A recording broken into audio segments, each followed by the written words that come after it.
ateinantį savaitę. Kas mūsų laukia, pasižiūrėkim, kokias svarbiausias žinutės rodo kortos. Bendras savaitės fonas, kas įtakos visą savaitę, tai jūsų emocinė būsena, kokia bus ateinančią savaitę. Jūsų veikla, finansai, darbai, mokslai, kas kam. Taip, patarimas tiems, kas ieško darbo, kaip elgtis, kad tą darbą rastumėt. Taip, santykiai, patarimas vienišiems, kaip elgtis, kad pritrauktumėt dėmesį. Taip, tiems, kas porose, kokia savaitė bus. Tiems, kas porose, patarimas, nes savaitė tokia. Svarbiausias savaitės įvykis ir ko pasisaugoti ateinančią savaitę. Na, savaitės pagrindinis fonas, mylimųjų arkanas. Kai kurie jausite jausmų daug, bet dauguma jūsų vis dėlto susidursite su pasirinkimu, kurį reikės daryti, kažką tai reikės pasirinkti. Ir čia reikėtų rinktis širdimi, vidumi, taip kaip jaučiate, nes jeigu rinksitės pragmatiškai, tada tas pasirinkimas nieko gero ateityje jums neduos. Iš tikrųjų turėtumėt pagalvoti apie tai. Emocinė būsena kokia, tai mago arkanas, iš tikrųjų jūs jausitės taip, kaip lyg tai viskas nuo jūsų priklausytų. Lyg tai viskas būtų taip, kaip jūs norite, nuo jūsų norų. Ko norite, tą ir gausite, bent jūs taip jausitės, ne? Kad jeigu jūs turit kažkokį tai norą, jums reikės eiti ir daryti. Vat, toks pojūtis bus, kad jūsų rankose visi įrankiai, ne? Kad jūs viską galite. Kad čia tik tai nuo jūsų norų priklauso, ką jūs darysite, ne? Ateinančią savaitę. Tokios energijos. Jūsų veikla, kas ką darote, ar mokslai, ar, ta prasme, darbas. Jums truputį tokia rutina ir kels nuobodulį, galbūt netgi bus tokia apatija, kad atsibodo viskas, norėsis kažko tai galbūt naujo, nors naujų sprendimų, kad ir kas kažką tai siūlytų, jūs nepriimsit. Bet iš tikrųjų taip, tokia rutina darbe. Su finansais irgi, taip kaip visada. Nieko naujo nebus, kad jūs ten kažką tai gautumėt papildomų kažkokiu tai pinigėlių, viskas taip kaip visada. Ir nors pagal energijas yra magas ir atrodo, kad jūs galite imtis kažką tai naujo daryti, kad tarkim jūsų veikloje būtų kažkoks judesys, kad neduotų to nuobodulio, bet jūs net nesvarstysite pasiūlymų. Jums kažkaip tai, kitą savaitę nesinorės dirbti. Tiems, kas ieškote darbo, tai čia patarimas iš tikrųjų taip apsvarstyti bet kokią situaciją, ką jums siūlo. Bet jums čia reikėtų nebijoti to, kas jau buvo jūsų gyvenime.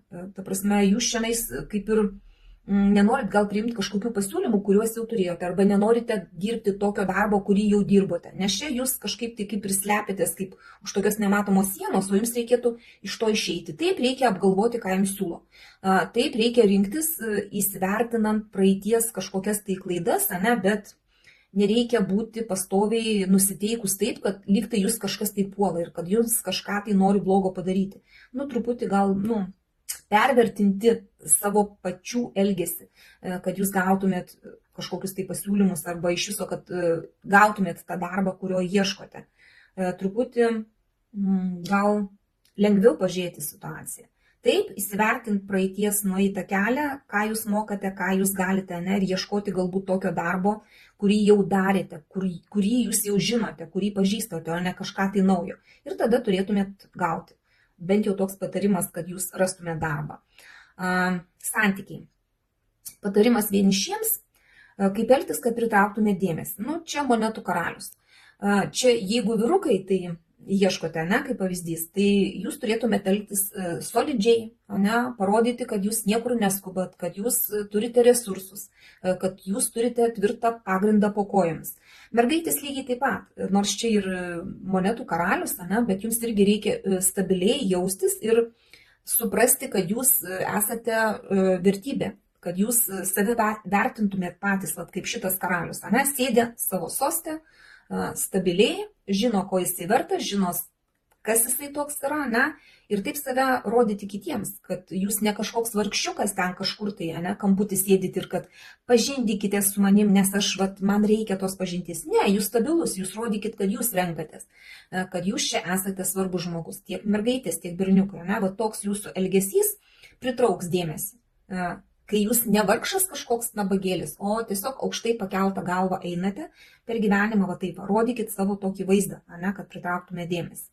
Tiems, kas porose, ateinantį savaitę tokia truputį galbūt su liūdesiuku, gali būti kažkokia tai informacija išlysti, kuri jums nepatiks, gali būti taip, kad kažkas tai, gal pasirinkimą reikės kažkokį tai daryti ir čia skaudins tas pasirinkimas, nes vis dėlto savaitės energijos, kur reikia daryti pasirinkimą, ne? Nors jūs ir jausitės, kad viskas jūsų rankose, ne? Bet tai skaudins, ne? Ir patarimas, kaip iš to išeiti, imtis ir daryti kažką tai, kad išeitumėte iš tos situacijos. Net jeigu jums nepatinka, reikia kažką tai daryti tokio, tarkim, jūs nenorite, o jūsų partneris nori, ne? Ir vardan šventos ramybės jūs turėtumėte dirbti kartu, ne? Dirbti tai, kas galbūt jums ir ne visai patinka, ne visai traukia, ne? Galbūt netgi prieš jūsų norus, ne? Bet tam, kad sutartumėt, kad būtų sutarimas, kad nebūtų tų piktumų, kad nebūtų tų skausmų, kurie va čia yra pagal kardų 3, ne? Jūs turėtumėte dirbti. Dirbti dėl santykių, dirbti dėl šventos ramybės jūsų santykiuose, ne?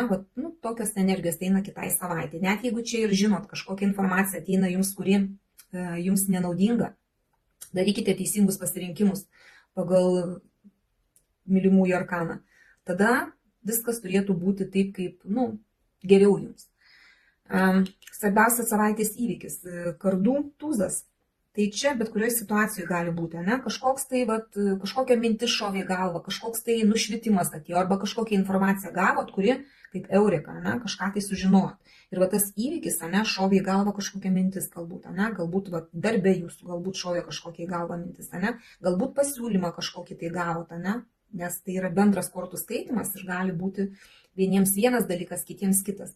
Kai kuriems gali būti ir nukirtimas kažkoks. Pavyzdžiui, jūs esate porose, kaip pavyzdys, ne, reikia daryti pasirinkimą ir jūs nukirtat tai, kas jums nereikalinga. Tiesiog, pasirenkat tai, kas arčiau jūsų širdžiai. Kaip pavyzdys, irgi toks įvykis, kuris bus ateinančią savaitę toks ryškiausias. Ko pasisaugoti, tai čia pabaigos kažkokios. Tai patys nenutraukit, neužbaikit. Ir dar čia reikėtų pasisaugoti, kad jums neįsmeigtų į nugarą peilio kažkas tai iš aplinkos. Tiesiog būkite budrus. Patys nedarykite to, kas, pavyzdžiui, pasirinkimą reikia, ar, čia bet kas gali būti, ne, pavyzdžiui, santykiai jūsų. Kaip pavyzdys, reikia daryti pasirinkimą nutraukti santykius ar kažkaip bandyti juos išgelbėti, tai pagal kortas patarimas vis dėlto stengtis išgelbėti tuos santykius ir saugotis užbaigimo, nutraukimo, ne. Yra kažkoks tai piktumas, kaip pavyzdys, ne. Dirbkit, kad susitaikytumėte, ne? Pasirinkit geriau eiti į kompromisą, negu kad į tylą. Ir neužbaikit tos situacijos, neišsiskirkit, ne? Neišsilakstykit vienas į vieną pusę, kitas į kitą. Tiesiog tokios savaitės energijos, tuo labiau, kad nuo jūsų pačių labai daug priklauso. Čia nėra negaliu, čia yra nenoriu pagal magą. Nes jeigu jūs norite kažką tai gauti, kažką tai laimėti, ne, kažką tai turėti apčiuopiamo, ne, jūs einat ir darot. Ir čia labai ilgų galvojimų tiesiog nereikia. Tai tokia savaitė ateinanti, bet kokiu atveju visiems linkiu, kad ji būtų kuo geriausia. Dėkoju už jūsų laiką, širdutes ir iki sekančio karto.